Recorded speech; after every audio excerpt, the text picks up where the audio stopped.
जय हिंद। तो चैप्टर 8 के लेक्चर 9 में हम लोग जानने वाले हैं।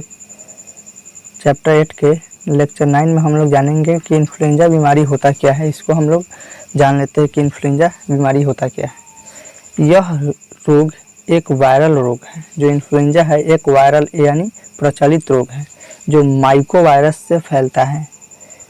जो इन्फ्लुएंजा है वह माइको वायरस से फैलता है।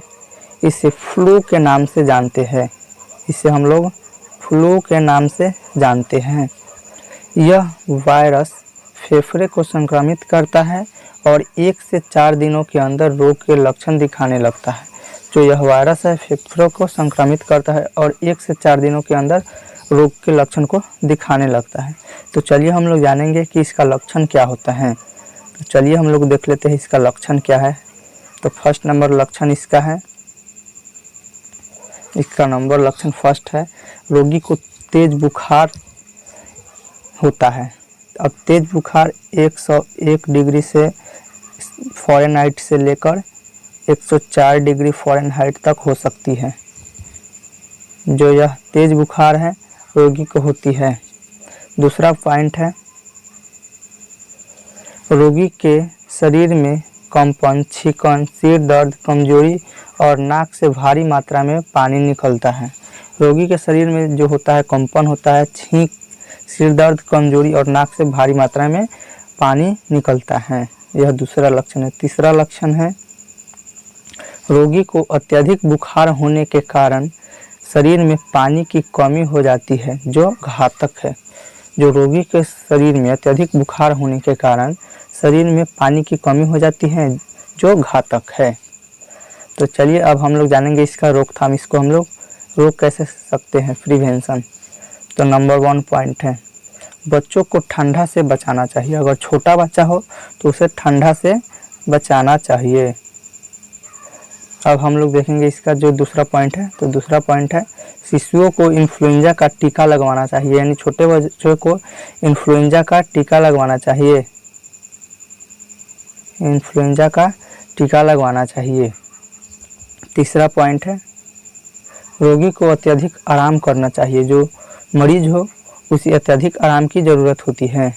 चौथा पॉइंट है, रोगी को अलग बर्तन एवं अलग बिस्तर का प्रयोग करना चाहिए। जो रोगी हो गया उसे अलग बिस्तर या और अलग बर्तन का प्रयोग करना चाहिए। खाने के लिए अलग बर्तन और सोने के लिए अलग बिस्तर का प्रयोग करना चाहिए। अब हम लोग जानेंगे इसे नियंत्रण कैसे कर सकते हैं और कंट्रोल कैसे कर सकते हैं इसको। तो चलिए हम लोग जानते हैं।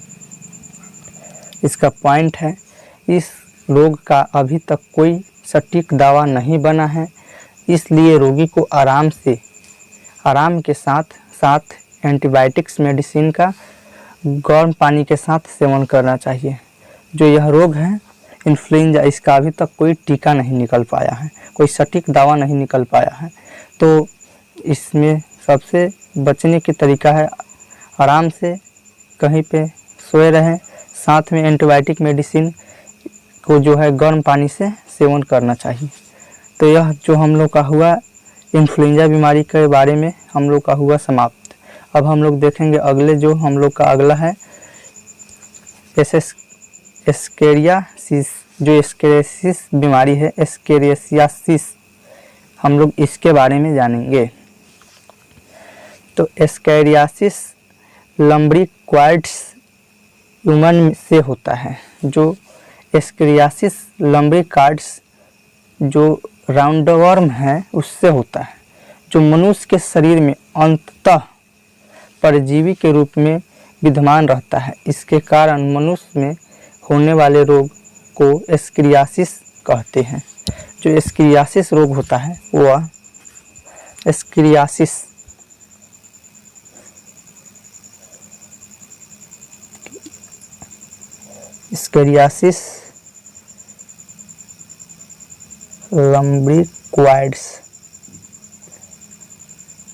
लम्ब्रिक्वाइड्स राउंडवॉर्म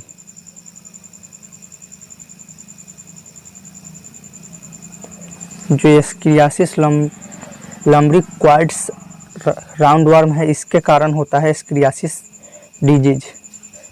जो मनुष्य के शरीर में अंततः परजीवी के रूप में विद्यमान रहता है। इसके कारण मनुष्य में होने वाला रोग एस्क्रियासिस इसे हम लोग कहते हैं।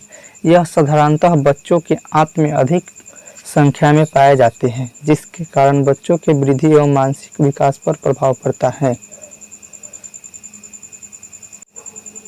अब हम लोग जानेंगे इसका लक्षण। तो हम लोग जानते हैं लक्षण इसका। लक्षण नंबर 1, भूख नहीं लगना, पेट दर्द, सिर दर्द इत्यादि। जब किसी रोगी को यह होता है एस्क्रियासिस बीमारी, तो उसको भूख नहीं लगता है, पेट दर्द होता है और सिर दर्द होता है। दूसरा पॉइंट है रोगी को पेट के बाहरी भाग पर खुजली होना। जो रोगी होता है उसके पेट के बाहरी भाग पर खुजली होना।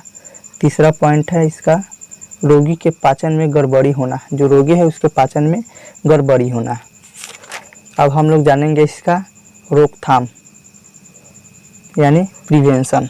तो नंबर 1 है पॉइंट है रोगी को स्वच्छता पर विशेष ध्यान देना चाहिए। जो रोगी है उसे स्वच्छता पर विशेष ध्यान देना चाहिए। दूसरा पॉइंट है नाखून व बाल नियमित रूप से काटना चाहिए। नाखून व बाल नियमित रूप से काटना चाहिए। तीसरा पॉइंट है रोगी को ताज़ा भोजन करना चाहिए। रोगी को जो है ताज़ा भोजन करना चाहिए। तीसरा पॉइंट हो गया। चौथा पॉइंट है कच्चे सब्जी एवं फलों को अच्छा तरह से धोकर खाना चाहिए। जब हम मार्केट से जो कच्चा फल या सब्जी लाते हैं उसको अच्छी तरह से धोकर खाएं। अब हम लोग जानेंगे इसका कंट्रोल यानी नियंत्रण कैसे कर सकते हैं इसको। तो हम नंबर 1 पॉइंट देखते हैं इसका। जो एल्बेंडाजोल टैबलेट आता है उसको प्रत्येक 3 से 6 माह पर खाना चाहिए, जिससे अंततः परजीवी नष्ट हो सके। एल्बेंडाजोल जो टैबलेट आता है या हम लोग कीड़ा का दवा जिसे कहते हैं, वह 3 से 6 माह पर खाना चाहिए, जिससे अंततः परजीवी नष्ट हो सके। दूसरा पॉइंट है रोगी को नियमित रूप से ताज़ा भोजन एवं स्वच्छ कपड़ों का प्रयोग करना चाहिए। जो रोगी है उसको नियमित रूप से यानी प्रतिदिन ताज़ा खाना एवं स्वच्छ कपड़ा पर ध्यान देना चाहिए, यानी खाना चाहिए और पहनना चाहिए। तीसरा पॉइंट है ज़रूरत पड़ने पर एंटीबायोटिक्स मेडिसिन का प्रयोग करना चाहिए। जब ज़रूरी पड़े तो एंटीबायोटिक मेडिसिन का प्रयोग करना चाहिए। तो दोस्तों यह वीडियो हम लोग का हुआ समाप्त। अब हम लोग देखेंगे अगले वीडियो में हाथी पाँव रोग के बारे में। जो हम लोग का रोग नंबर 12 है उसमें देखेंगे हम लोग हाथी पाँव रोग के बारे में।